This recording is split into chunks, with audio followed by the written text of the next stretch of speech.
Powered by Airplane. Айлын хөгжи.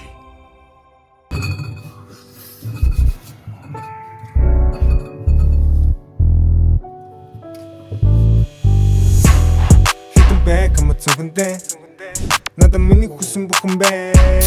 Ажлаа намайг гүхнэн намайг долон байсан ч одоо цогон байна. Hitting back, I'm a tungande. Надад миний хүсэн бүхэн байна. Ажлаа намайг гүхнэн намайг долон байсан ч одоо цогон байна. Ёо, за юу цан залуусан ингээ Basketball Kardashian Season 2 episode 4 гэхэд бэлэн боллоо. Powered by Airplane айлын хөгжи. За тэгээд энэ л нэг бас ярих юм ихтэй манай цагсны талбай дээр мэдээчтэй дархны аялын тоглолтууд боллоо. За хүлгүүд маань болохоор ESL-ийн одоо аялын тоглолт нь явлаа гэдэг ч юм уу. За бид намгийн ихний ярилцах тоглолт бол мэдээж хэрэг дархны найт дээрэнэд босон бишрэлт металл болон SG Apes багийн тоглолт. За энэ тоглолт маш олон талаараа ач холбогдолтой тоглолт байсан л да. За тухайлбал за Цэлмэг, Санчир, Эрдэнэ далаач муутай тоглолт шинэ багтаа орсон тоглолт байлаа. За маргадын үед гэвэл одоо SG Apes баг бол хамгийн өндөр дүнгээр санал тавьсан боловч одоо металлыг сонгосон гэдэг ч юм уу тиймэрхүү маш олон талаараа тийм маш холбоотой тоглолт байсан. За жишээлбэл дөлгөөний хувьд гэвэл одоо Монголын сагсан мөнгөний дээдлэгдэх дебют тоглолтод байдаг. За King Ханагийн эргэж ирлээ. Саруул Эрдэнэний одоо шинэ үйлрэл шинэ баг ч юм уу. За тэгээ тоглолтын тухайд гэвэл бас 4 үеийн турш маш алцаантай тоглолт болсны эцэст бол SG Apes баг бол хожиж чадсан. За тэгээд за маргадын үед бол тухайн тоглолтод бол 18 оног бол авсан металл багаас тэгээд хожигдсан учраас нэлээд шаардтай байх шиг үлээ. Цаа чинь бол Instagram мэсрээд бол нэг иймэрхүү стори бол хийцэн байсан. Яг тоглолтын дараагийнхан бол тэгээ бас дараагийн тоглолт нь бол цаа чи илүү хүчтэй эргэж ирэх байх. За харин за Абдул Малик Абу гээд за энэ миний буруу бол нэг л тийм талбай дээр очроо болохгүй л бодох шүү. Уун тухайн тоглолт нь яг 10-аас дээш оноо авсан бас 10-аас дээш самбар авсан байсан. Гэхдээ л яг нэг одоо байрлалын зөв эзлэх ч юм уу байраа зөв эзлэх эсвэл маш ихтэй үр ашигтай байдал дээр efficiency тал дээр бол нэлээд жоохон учраа олохгүй байгаа л харагдан лээ. Тэгээд одоо дахиад металл хитэн тоглолт хүнийг харах юм байгаа би бол сайн мэдэхгүй байна. За харин тухайн тоглолтод бол угаасаа жижигхэн хувьд бол 8 он авсан 2 ассисттэй нэлээд тааруу тоглолтыг үзүүлсэн. Ихэвчлэн яг нэг бодлын бүх бөмбөг хитрхи маргадаас бас хамааралтай байгаад ч байгаа юм шиг гэж бол би бол ажиглагдсан миний хувьд ч. Тэгээд харин шинэхэн одоо металлын цэрэг болох Санчир болон одоо Эрдэнэ талаанаар бол бас Санчир болох тоглолтод 3 он авсан байсан. Цэлмэг бол 2 он авсан байсан. Мотож дебют тоглолтод бодвол бас хоёулаа нийлээд бол 5 оног бол авсан байна лээ. Бидэнтэй хамтран ажилладаг Superlight брэнд нь Монголын хамгийн зөөлөн шар ариг бөгөөд дөнгөж саяхан Superlight брэнд маань болохоор өөрсдийнхөө задгай шар аригийг лаунч хийсэн байна. Та бүхэн амтлаад үзээрэй. Бидэнтэй хамтран ажилладаг Superlight. За харин Apes бол за ган хуйг арслангийн хүү дүлгүүн бол аимшигтэй мэдээллийг бол хийсэн дээ. 23 оноо 7 самбар 84% одоо field goal буюу тоглооны хөв Докийг зогсоох хүн бол үнэхээр байгаагүй. За тэр Малик Абдул байна уу хэн байна уу? Докийг зогсоох хүн нэгч байгаагүй. Тэр бол одоо энэ жил бол би бол өмнөх дугаар хэлсэн за энэ жил Rookie of the Year чинь тодорхой юм шүү, маргад юм шүү гэсэн боловч за бас үгүй юм байна шүү. Үгүй юм байна.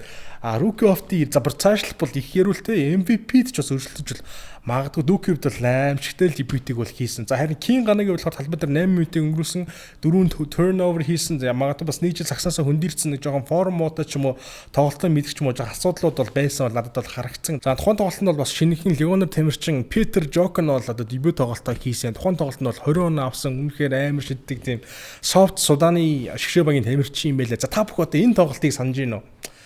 За одоо 2024 оны Парисын зуны олимпиадтай саяхан Америк болон South Sudan ч нэг юм одоо урьдчилан тоглолт юм уу тэр тоглолтод болохоор 100-100-1-ээр дууссан шүү дээ. Нэг LeBron сүүлийн мөчөд нэг юм цацалтаа хийж нэг илүү гарч дуусдаг. За тэр South нөгөө айхтар South Sudan-ы багийн чинь сэлгэнд нь бол Питер Жок маань бол тоглож исэн юм байна лээ шүү дээ. Шидэлтийн форум маш сайтай тэгээ Европ нэлээд тоглолцсон IO-гийн их сургуулийг төгссөн байсан. Одоо ямар ч их сургуультай бол тоглолцсон байлаа. За гэхдээ драфтд бол нэрээ өгөөдөө сонгогдоогүй нэг ийм тамирчин бол бэлээ. Тэгэхээр бас нэлийн том тоглолтуудад оролцож ирсэн юм том тамирчин бол ирсэн юм шиг байна лээ шүү. За харин үлцгийн хувьд болохоор тухайн тоглолтод болохоор 9 ассист 10 самраас бөмбөг авалт, 10 ассист лөө 9 самраас бөмбөг авалттай. Тэгээ 7 оноотой нийт 11 довтлож 2-2-ын амжилтаа болж 18% довтлоод ч юм. Ерөнхийдөө жоохон тааруу гэхсэл би бол олон тал тоглолтыг үзүүлсэн байна гэж бол харсан. Тэгээд үлцгийн хувьд бол заавал нэг тийм оноо авах бадч байх бас шаардлага бол яг нэг бол харагдаагүй. Яг бол ростер нь шинжлэгдээд угаасаа хангалттай сайн тоглогчтой болцсон учраас ерөөдөө бол заавал нэг тийм 20-30 оноо авах хэрэггүй санагцсан яг хий тоглолтын хувьч. Тэгээд за харин саруулын хувьд болохоор талбай дээр нийт 20 нэмэх минутыг өнгөрүүлсэн. За нийт 4 удаа 3 оны шидэлт хийгээд за нэг ч амжилттай болгоогүй. Түүний хувьд бол бас нэг жоохон барагтай ч юм уу те жоохон шидлүүд нунаагүй жоохон муу тоглолттой бол орой бол дебют нь бол болж таарсан. За тэгээд саруулын хувьд гэвэл та бүхэн мэдж байгаа шүү дээ. Энэ бол одоо Метал Багтай хамгийн одоо бас одоо биф тэг хин ч одоо хайшин. Гэтэ ер нь одоо бас металлыг жоохон ивгүй мөрөөд ч юм уу SGBS багт бол нэгдсэн шүү дээ. Медиа дээр бол SGBS багаас бол түүнийг бол одоо медиа дээр очсон мэлээ л гэтээ бол түүнийг бол зураг авалтанд бол оролцуулаагүй мэлээ холбооноос энэ ямар нэгэн асуудлыг бол аль нэг талд нь шийдтэл ямар нэгэн байдлаар бол одоо энэ зураг авалтанд бол багийн official зураг авалтанд орох боломжгүй гэсэн юм байлээ шүү дээ. Бас тийм болохоор та анзаарсан бол саруулын хувьд болохоор бас тийм медиа дээр бол нэг ч зурган дээр бол гараагүй юм байлээ. За гэхдээ тэгээ саруулын хувьд бол эцсийн яг бүх асуудал шийдэгдэж тэгээд SGBS багаас бол талбайд бол гарч бол тоглосон. За энэ тоглолтод энэний дараа бол тий хоёр багийн эзэд бол одоо Метал багийн эзэд бол ABS багийн эзэд бол тус-тусын мэдээллийг бол Facebook дээр хийсэн байна. За эхнийх нь болохоор SGBS багийн эзэн мөнхчнгийн мэдээлэл байхгүй мэдээлэл гэсэн. За мэргэжлийн Сагсан мөнгөний тамирчин Эцэг Саруулт Эрдэнэ 2025 оны 7 сард үндэсний дээд лигийн бишрэл Метал багтай албан ёсоор тамирчны гэрээ байгуулсныг үндэсний дээд лигийн SGBS баг албан ёсоор хүлээн зөвшөөрч бишрэл Метал багтай хэлэлцээр хийсний үр дүнд тус багийн тамирчин болсон байсан. Эцэг Саруулт Эрдэнэ тамирчны гэрээг SGBS баг шилжүүлэн авах тохиролцоонд хүрлээ. За нэг багтай мэргэжлийн тамирчны гэрээ байгуулсан дараа ахин нэг багтай гэрээ байгуулсан тамирчин Саруулт Эрдэнэ багийн дотоод журмын дагуу мөнгөнд тургуул болон бусад арга хэмжээгээр шийтгэл хүлээлгэсэн болон зав хариуцлага хүлээлгэсэн байна те. За тэгээд цаашид тамирчид мэргэжлийн багтай гэрээ байгуулахдаа эцсийн шийдвэрээ зөв гаргах, нэгэнд гэрээ байгуулсан бол тухайн багтай гэрээний дагуу үүргээ биелүүлэх, багууд болон багуудын удирдлагуудын хооронд үл ойлголцол үүсэхгүй байхыг хатуу анхаарна уу гэсэн байна. За тэгээд Эцэг Саруулт Эрдэнэ үүссэн нөхцөл байдалд хүлээцтэй хандан гэрээг шилжүүлэх хэлэлцээр тохиролцоонд хүрсэн бишрэл Метал баг болон багийн удирдлагуудад гүн талархал илэрхийлье гэдэг нэг юм постыг бол бичсэн байна. За тун удалгүй за ерөөдөө бол Метал багийн эзэн Буянтаах бол төдийлөн сошиалд одоо янз бүрийн зүйлсийг бол хилдэггүй. Гэхдээ энэ удаа бол бас нэгэн тийм одоо мэдээлэлгүй тийм зүйлийг бол бас өөрийнхөө сошиал хуудсанд бол тавьсан байлээ. За тухайлбал ингэж байгаа. Сагсан мөмөг сонирхч та бүхэнд оройн мэдээг хүргэе. За үндэсний дээдлийн бишрэл Метал багийн эзний хувьд багийн тамирчид арын албаныхан сагсан мөмөг сонирхчид дэмжигчтэй зарим мэдээллийг хүргэх зүйтэй гэж үзлээ. Тодорхойлбол бишрэл Метал багтай гэрээ байгуулсанаа дараа гэрээгээ зөрчиж SGBS багтай давхар гэрээ байгуулсан тамирчин Саруулт Эрдэнэ асуудал өнөөдөр эцэслэн шийдэгдэж тус тамирчны гэрээг SGBS багт шилжүүлэхээр боллоо. Монголын Сагсан мөмөгийн холбоо Эцэг Саруулт Эрдэнэийг бишрэл Метал багтай хууль ёсны гэрээ байгуулсан гэж үзэн хэрв SGBS баг тоглохоор бол бишрэл Метал багаас зөвшөөрлийн хууц авах ёстой гэж зохих шийдвэрийг албан ёсоор гаргасан юм. Хэрв холбооны шийдвэрийг зөрчвөл тус тоглогчийн тоглох эрхийг төтгөлзүүлэх шийдвэр тус тамирчинд алдан мэдэгдлэр очоод байсан юм. Миний хувьд 10 жилийн турш Сагсан мөмөгийн спорт хөрөнгө оруулж тоглогчдын эрх ашиг нэн тэрүүн тавьж залуу тамирчдын ирээдүйн өсөлт хөгжлийг чухалчилж ирсэн бөгөөд аливаа асуудал нухацтай хүлээцтэйгээр хандаж ирсэн. За бага залуу наснасаа Сагсан мөмөгийн тамирчин болохыг мөрөөдөж байсан ч амьдралын эрхээр өөр замаар авч ажил хийж бизнес эрхлэх болсон. Тиймдээ ч сүүлийн 10 гаруй жил энэ спортод хөрөнгө оруулж бишрэл Метал багаа үүсгэн байгуулан залуусын ирээдүйг гэрэлтэй байлгаж над шиг амьдрахын эрхээр хүсэл мөрөөдлөө битгий хаяасаа л гэж боддог хүний хувьд дээрх шийдвэрийг гаргалаа.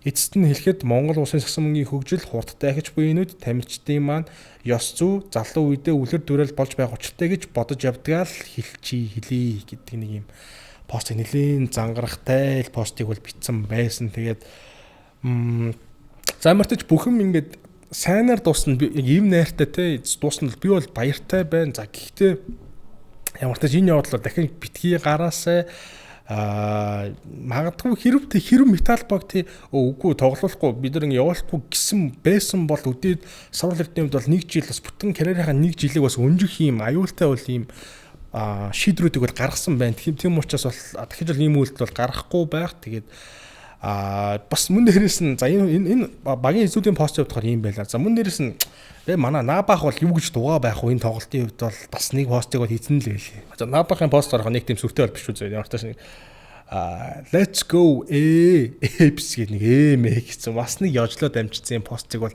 цааш юм бол хийцэн мэн лээ. Мэргэжлийн баг болон байгууллагын хувцас хэрэглийг маш өндөр чанарын түвшинд гүйцэтгэж хийж байгааг Monlive та бүхэн ямар нэгэн одоо лигийн, дээд лигийн эсвэл лигийн багтаа хувь сонирхож байгаа бол Monlive сонирхоо гэж би бол та бүхэн хэлмээрэн. За тэгээд хаяг нь болохоор King Tower хотхны хамгийн баруун жигүүрийн 135 дугаар байранд Monlive маань байрлаж байгаа. За тэгээд бидэнтэй хамтран ажилладаг Monlive. За мөн тэгээд манай мостой лигийн одоо ингээ half time ч юм уу ингээд тиймэрхүү одоо завслагаануудаар ингээ янз бүрийн dance cam, kiss cam ч юм уу тиймэрхүү сонирхолтой зүйлсийг бол хийдэг те. За тэр тал дээр бол манай AD ах бол бас нэгэн шүүмжлэлтэй ч юм уу тиймэрхүү постыг бол бичсэн байна лээ. За AD ах болохоор тэр нэг kiss cam-ийн тухай бичсэн юм байлээ л дээ. Kiss cam, kiss баярлаа аж жаргал хүсье. Kiss cam явж шүү. Kiss баярлаа. Whoever the fuck that is. Стая манер яах вэ гэдэг постыг бол бичсэн байсан. За тэгээ комментэн дээр болохоор тий бас өөр тэгэхэд fuck cam явж шүү. Fuck thank you гэжээж гүлэг гэж нэр. Тий хос Coldplay шиг юм өдөр бүр болдог байхтаа ч гэж айхаа хаяа гэсэн чи доор нь бас нэг юм эмхтэн коммент хийсэн байгаа хөө тий танихгүй хажуу сууж байхад л kiss гэ хуцаатай тий. Яг уу за окей тийм байна. Мөн дээрээс өөр бас нэг комедиг уншаад бол те бэлэгт зүгдэр намжлын хүн болохоор яах вэ ах энийг хүртэл битгий шөөмжлөлтэй гэсэн чинь би өнгөрсөн жил шөөмжилж байсан зүгээр камер өгөөд орхичхоо гэд хуу хүний орон зайд халдаад хүчрхийлээд байх тааламжгүй юм байгаа юм гээд яг үед бол бас нэг жоохон яжтай ч хөө нэг бас нэг юм өгөөдөд бол амцсан байлээ тэр kiss cam-ийн тухай яг миний үед бол яг би ч бас нэг ганц нэг хараад бол энэ бас нэг жоохон too much байгаа юм уу даа гэж бол ажиглажсэн. Яалтчгүй бол бас хоёр танихгүй хүнийг бол үнсэлцүүлэх гэдэг бас талтай л да. За бидний дараагийн тоглолт бол BCH Nice болон Дархан United тоглолтыг бол яран. За биеийн тоглолтын дээр бол төдийлийг хэцүүлэг ярихгүй. Би зүгээр шууд BCH Nice-ийн Devian Warren гэдэг тоглогчийг хонцолчих. За тэр тоглогч бол оноо авахыг ямар амархан хийдэг юм бэ? 23 минутанд 30 оноо шиг. What? 23 минутанд 30 оноо шүү дээ. Тэгээ би энэ болгож жоохон судлаад үзлээ л. Тэгэхэд бол өмнө нь бол тий саяхан бол NBA-ийн G League-ийн Nets багийн G League-д бол тоглож ирсэн байлаа. Тэгээд Монгол болохоор ирж байгаа нь болохоор хоёр дахь одоо гадаад улсын одоо легионоор тамирчнаар ирж байгаа лиг юм байл. Өмнө нь болохоор Хятадын лигт бол тоглож ирсэн юм байна лээ. Тэгээ тоглолтын арга барилын хувьд бол яг л SJ, яг л шей шиг л харагдчихжээ. Яа нилээ энэ жилийн BCH Nights-ийн тэр юу бол импорт сонголт бол амар би бол энэтэй л ярих юм байхгүй. За харин та бүхэн түүний тоглолтыг үзээ юу гэж бодсон алгаар коммент секторт үлдээгээрэй. За мөн бол манай контент маань болохоор Powered by Airplane аялын хөгжийг дүгрээтэй явдаг байгаа. За тэгээ Airplane компанийн хувьд болохоор өвлийн аялууд бол гаргаж ирсэн. За тэгээ 72 42 руу залгаад та бүхэн өвлийнхээ аялын мэдээллийг аваарай. За харин дараагийн тоглолт бас Дархан болон Хов Чонхрууд багтай бол холбогдож байна. Энэ Хов Чонхрууд баг чинь ямар гоё бүрэлдэхүүнтэй ямар гоё шинэ франчайз гараад ирж байна. Би бүр сая тоглолтыг үзчихэд бүр nice үнэхээр надад бол таалагдлаа. Тэр багийн шинэ тамирчдын ойлголцол хоорондын дээр харьцаж байгаа байдал. За тэгээ Российн хамбал мөртлөө талбай дээр ингээд оноо авах чадвар ч юм уу. За энэ дөр бас нэг онцлог хэдэн тоглогч бол за Хөсхөөргээд тамирчин байна л да. Энэ жилийн драфтын 2-оор сонгогдсон Хов Чонхрууд баг гэдэг. За драфтын 1-ээр сонгогдсон тамирчин солигдсон, драфтын 3-аар сонгогдсон тамирчин солигдсон та бүхэн мэдж байгаа Майнс солигдсон, Метал руу 3 жилийн гэрээ ирэхэд бол том багууд руу явцсан. За Өсгөөгийн хувьд болохоор энэ жил бол Хов Чонхруудаас бол нэлээд өндөр ройлтой, нэлээд олон минутыг бол ахуунаад гарцаагүй бол харагдсан. Дебют тоглолтод л гээд 8 он авцсан байсан. Маш сайн тоглолтыг үзүүлсэн байна лээ. Түүний үед бол тэгээд 1 жилийн гээгээр Хов Чонхрууд багтай бол драфтаар сонгогдсон. Жилийн дараа жин залаагийн үнц нь бол нэлээд олон багууд бол үн хаялцвал ахвал санагдсан да. Надад тэгээд мөн дээрээс нь болохоор за харин Дарханы тухайд одоо ярих юм байна л да. Хоёр тоглолтонд бол хоёуланд нь бол хожигдлоо. Дарханы хувьд яг юу болохгүй би үнэхээр мэдэхгүй байна. Импортуудын сонголт буруу байв. Монгол тамирчдын ур чадвар тийм дутуу байна уу? Эсвэл коуч арга барил нь тийм муу байгаад байна уу? Уг үнтэй home court буюу эн чинь гэртээ Дархан United Arena шүү дээ. Дарханы гэртээ тоглож байгаа шүү дээ. Тэгэхэд тамирчдын тэр байгаа байдал мэдээж чижээж байгаа нь ойлгож байгаа. Гэхдээ хоорондоо ойлголцож бэлтгэжилт ч юм уу ямар нэгэн байдлаар бол надад бол эхний хоёр тоглолтоос бол энэ жилийн бол бүсийн 10-аар гарахад бол гайхааргүй санагдчихлаа. Ямар нэг өөрчлөлт хийх бол яг одоо юм зүйл ярих нь ирчих гэсэндээ магадгүй энэ байдал удаа үргэлжлүүл яг л одоо энэ тоглолт бүр чухал байхгүй юу? Өнгөрсөн жил шиг тийм 9-10-аар гараад плей-ин тоглолт Монгол гэсэн байхгүй шүү дээ. Одоо 10-т ороо шууд доош оно шүү дээ. Ямар ч хайр байхгүй. 9 орсон нь бол яг плей-ин минь гэдэг нэг буцаад үлдэх чанстай. Тэгмээд одоо 10 дуурал ямар ч хайр найргүй доошоо унах учраас ихэд тоглолтуудыг харахад бүх тоглолт баг плей-оффын шахуу уур амьсгалтай тоглолтууд бол болж илээ. Тэгээд дарахын минут баг юм бол юу болохгүй байгааг бол үнэхээр хэлж мэдэхгүй байна. Та бүхэн бол өөрийнхөө санаа бодлоо болоо комментсэгт бол үлдээгээрэй. За тэгээд бидний дараагийн ялц тоглолт болохоор за Сэлэн Боднос баг бол бас тэ лигийн анхны тоглолтоо бол хийсэн Монголиос багтай. За уг нь тухайн тоглолтод бол миний бодлоор бол тэ арай илүү баг нь Сэлэн Боднос за нэг яг ранк болон одоо чадрын хувьд бол жоохон доор баг нь Монголиос багтай гэж би бол бодож байсан. Сэлэнгийн хувьд бол 12 сарын 1 хүртэл томчигч хэцүү хүн байх юм. 12 сарын 1-ээс бол яг хуу 3-3 тэ шгшээ багийн тамирчил ороод ирэн. За тэр хүртэл survive хийж одоо бүсийн ихний 6 за болдий ихний 8-д 6-д байна гэдэг бол хэцүү л харагдчихлээ дээ. За Монголиос бол харин бол жинхэнэ энэ жил бол бид нар бол өөрөөр үзэн шүү. Бид нар бол шинэ франчайз бид бол одоо энд бол жинхэнэ тоглох гэж хэлсэн шүү гэдэг бол харуулсан л та. За тэгээ Wesley бол угаасаа бидний таньдаг Wesley хийсэн. За Galloway гэж тоглож болохоор бас мэдээж би жинхэнэ сайтай надад бол таарлалцсан зөний тоглолт бол тэгээ squat байна ч юм уу. Одоо Монголиосын хувьд болохоор энэ жил бол бас плей-офф руу дайраад бас нэгэн апсетийг хийх үүсэхгүй магадгүй шүү дээ мэдэхгүй. За харин Сэлэнгийн хувьд бол эхний тойрог бол нэлээд чангахан байх нь дээ. За мөн Сэлэнгийн хувьд бол тэгэл Майкл Уильямс гэх тамирчин бол ихний тоглолт нь бол 30 оноо авч баг бол оноо олтоор тэргүүлсэн нэлээд уус эвгүй толж байли нэг метал багийн нэг өнгөрсөн жилийн урьдчилан ирж исэн Blend гэж тоглож байдаг шүү дээ. Blend-тэй адилхан тийм тоглолтын арга барилтай бол тоглож бэлээ. Тэгээд Ахмадын хувьд бол бас тий ирсэн ихний тоглолтод 17 авсан 18 дортол 6-гийн амжилттай болсон ч юм яг хөө тэгээд урд чугамны гвардууд бол тоглоод баг тоглолтын 2-3 баг small ball тоглолцсон ш. Талбай дээр 2-3 холбогч одоо бөмбөг эзэмших чадвартай SG болон PG-ний талбайд гаргаад яалч өндөр хүн төвдөө л та хэцүү л байлаа да Сэлэнгийнхэн бол. Тэгээ магадгүй Аз импортороо одоо нэг юм төв ахыг бол үгүйсэхгүй. За Central TV Монголд анх удаа Don't Ask Me гэх алдартай шоуг албан ёсны эрхийг наваад бол монголчууд бол хөрвж гисэн байна. Надаас битгий асуу, монголчуудаас асуу гэд. За гих шоу нь болохоор монголчууд асуултанд хэрхэн хариулсан бэ гэдэг дээр өрсөлдөх бөгөөд энэхүү нэвтрүүлгийн үзэгчдийн санал маш чухал юм байна.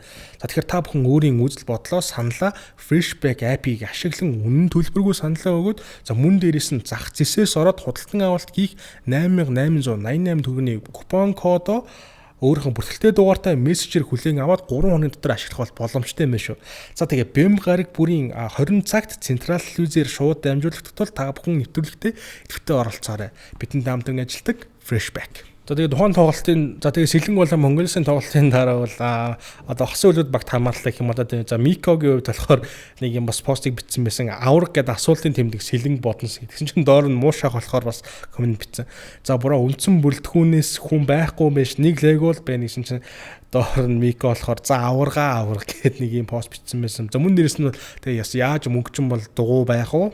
За Сэлэн Боднос зүгээр дээ. Хожил авчирдаг юм, уналт амжилт авчирдаг юм, сугаралт тэргүүлэл авчирдаг юм, хожигдод сурсан том бахан маш сайн ойлгож байна гэдэг бас нэг юм яжтай постыг бол хийцэн байлаа. Тэгээд бас Сэлэн Боднос болон AFC-ийн тоглолтыг одоо хүлээж даал гэж хэлье.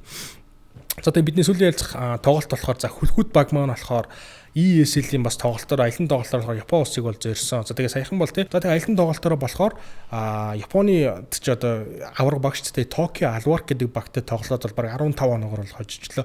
Хүлхүүд бол үнэхээр Азийн баг болсон юм байна. Монголын дээдлигийн хасын хүлхүүд баг биш. Азийн хэмжээнд яригдах хасын хүлхүүд баг бол болцсон юм байна. Тухайн тоглолтод бол Миллер 20 стэйшн авсан. За Азагийн хувь сайн тоглосон. За FA-гээ тоглож байсан шүү дээ. Би бол энэ тоглолтод ихний дугаар дээр ярьжлаа. За энэ тоглолт чинь удахгүй нэ гэсэн чинь тэгээ явн чангарчлаа. За тэгээ тухайн тоглолтод бол FA нь бол 25 оноо авч бол далзуурлаа. Яалч үдэ хүлхүүд дээрсэн импортуудыг явн чангарах юм те. Таанаас бол тийг санагдав. Надад бол яг л тийг санагддаг. Эхний нэг ганц хоёр тоглолтонд жоохон муу тоглож байгаа л явн чангарт юм байна. 25 оноог бол авсан. За тухайн тоглолтод хүлхүүд баг маань хоцноороо болохоор $20,000 бонус авч байгаа. Энэ одоо монголоор бараг нэг юу нэг 72 сая төгрөгөө шүү. Тэм $20,000 бонус бол авж байгаа. ECL нь угаасаа хожил болгоноосоо бонус авдаг юм бизнес лиг учраас эхний ажил авсан хүлгүүд багт бол баяр хүргэе. За тэгээд сүүлд нь болохоор бас нэг яг хөгжилтэй. Манай Diamond Stone өштэй манай Эрдэнэ чулуун бол саяхан нэг Instagram дээр story-гээд бол устгасан байлээ юм. Тулгыг меншн хийгээд нэг устгасан. Бас мань нөхөр манд хаяас нэг Монголынхаа лигийг сандаг юм шүү. Тиймэрхүү story бол хийцэн байсан. За тэгээд энэ дугаар маань болохоор энэ хүрээд өндөрлөж байна. Powered by Airplane. Айлыг хөгжий. За мөн бидэнд хамтран ажилладаг Super Зөөлөн, Super Light, Freshback, Monlive бид бүхэн хамтран ажиллаж байна. За тэгээд дараагийн дугаар хүртэл түр баяртай. Powered by Airplane. Айлыг хөгжий.